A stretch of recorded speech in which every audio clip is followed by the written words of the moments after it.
মিষ্টি জোড়া আগামী পর্বে আপডেট নিয়ে চলে এসেছি। পরবর্তী আপডেট জানতে হলে আমার চ্যানেলটি সাবস্ক্রাইব করবে এবং বেল বাটনটি বাজিয়ে যাবে। অনিকেতে যখন রিসেপশনের শেষ হয়ে যায় তখন একটা গিফট বক্স দেখতে পায়। তখন অনিমা বলতেছে, আমার খুব কৌতূহলী জাগছে যে আমি গিফটটা দেখবো এটার ভিতরে কি আছে। তারপর অনির্বাণ গিফট বক্স খুলে দেখে রায়ের খুব নোংরা নোংরা ছবি। এটা দেখে তো অনির্বাণ অনেক অবাক হয়ে যায়। আর রায় বলতেছে, না এগুলো আমার ছবি না। এই যে আজকে আমগো বাড়িতে আমার শাশুড়ি কিছু বিভিন্ন আইটেমের ধরেন মাছগুলা কিনলো।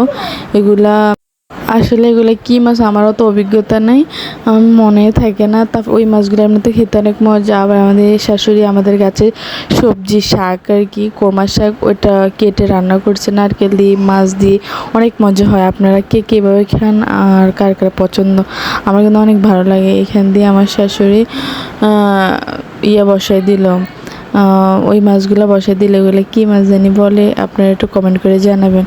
তো ওটা পেঁয়াজ টেজ এগুলো ভালো করে কষিয়ে নিতেছে আমার শাশুড়ি। পেঁয়াজ টমেটো এবং কাঁচামরিচ এগুলো দিয়ে ভালো করে মশলা দিয়ে কষিয়ে নিচ্ছে। আর একটু পরে মাছ ঢেলে দিবে আর কি। তো ভালো মতো এই যে নারকেলও দিয়ে দিচ্ছে মাছ ঢালার আগে। ওই মাছগুলো দিয়ে যদি নারকেল দেয় তাহলে মাছটা ভেঙে যাবে, তাই আগে ভাগে নারকেল দিয়ে দিয়েছে। তারপরে ভালো করে নারকেল দিয়ে কষিয়ে এই মাছগুলো ঢেলে দিল। আমি আবারও বলতেছি মাছগুলোর নাম আমার ভালো করে জানা নেই। তো আমার কাছে কিন্তু এই মাছটা খেতে অনেক ভালো লাগে। আর এই মাছগুলোর স্বাদও প্রচুর, আর যে খায় তার মানে একবার মুখে লেগে থাকে। তো আমার শাশুড়ি মাছগুলা মশলাগুলো কষিয়ে মাছ হালকা লাড়ছে, মাছ বেশি লাড়লে মাছগুলো ভেঙে যায়, মাছগুলো অনেক নরম। তো এই তো এখান দিয়ে বসিয়ে দিল। আর আমি এখান দিয়ে দেখতে আসলাম আমার ছেলেটা কী করে। ওকে আজকে গোসল করাতে হবে, এই যে পানি নিয়ে দুষ্টামি করতেছে, সে গোসল করাই দিলাম তাকে, যে চটপট করে গোসল করে দিই।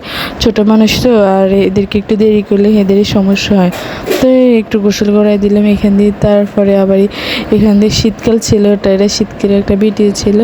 তো অনেক ঠান্ডা লাগতেছে, আমি কিছু কি হেরে কম্বল গায়ে দিয়ে বসিয়ে দিলাম।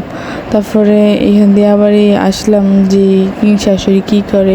তারপর বাবাটা বলতেছে, আম্মু যেও না বলে আমার শীতকাল আছে, আবার দুষ্টুমি করতেছে, আমি খেলনাটা নিয়েছি, এরকম মানে কিছু কিছু কথা বলতেছে। পরে মজা করে সাথে কত দুষ্টামি করলাম, ফাজলামি করলাম। করার পরে যে এখান দিয়ে এসে দেখি রান্না কমপ্লিট হয়ে গেছে শাশুড়ি। আর ওই ভিডিওগুলো নিতে পারলাম না, এখান দিয়ে রান্না বান্না শেষ। বাবুর জন্য একটু খাবারও নিলাম যে তাকে খাওয়াই দেবো। তো ও তার ওই মাছগুলোই খেতে পারবে, ওই মাছের কাটা ছিল। আর বাবুর জন্য একটু মুরগির মাংস রান্না করা হয়েছে, ওই মুরগির মাংস দিয়ে তাকে আজকে খাওয়াই দেবো। আসসালামু আলাইকুম।